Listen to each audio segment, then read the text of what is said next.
So starting with our Steam sale philosophies, I feel like I'm going to paraphrase a lot of what Bobby might be about to say in this little section, but I pray at the altar of this, you don't buy it unless you're going to play it immediately because of how these words have rung true to me. Like Bobby brought down stone tablets from the mountain after I had been astray in the land of a Steam library full of games that I honestly haven't played. Credit where it's due. I did not come up with that theory. That was actually from one of our listeners a long, long time ago. His name was Lab Monkey. He's still out there somewhere. He had this idea and it kind of blew our minds at the time and we applied it. Well, I applied it and it's been great ever since. You're talking to somebody with just way too much crap in his library. A Steam sale would happen and I would drop a minimum of $300, like easy. But not anymore. I'm free. I have caveats for my rules. So any DLC for Paradox games, they're way too expensive, except when they're not.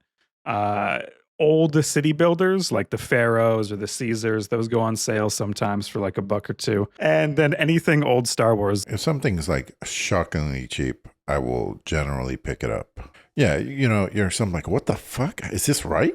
Like that's almost a guaranteed buy. And I don't completely subscribe to the Lab Monkey thing. I generally pick up 2-3 games per sale, but I'm not spending crazy. I'm not into AAA games for the most part. I mean, I do pick them up sometimes, but you know, I'll spend $25 to $35 on a Steam sale. Okay, a respectable amount. Yeah, and then I go to my wish list and I just go down, and there's some magical threshold where if I see something for the right price, I'll go like, yeah, buy. But usually what ends up happening is I go through my wish list. I go, what the fuck are these things doing? Who put these? And I just fucking boot them out. I'm more likely to edit than to buy. Nick, how do you approach these things?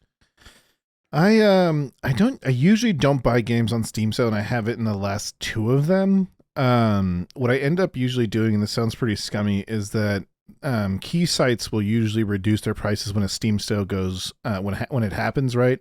They always want to undercut the market. I went to like Kingwin and I was like, it's $27. Like I'm not going to be petty. I'm going to buy it on Steam and directly support the developer. Now there has been times where like it's on like a game that's $40 is on sale for $10. And then Kingwin's like, it's $1. And I'm like, all right, come on.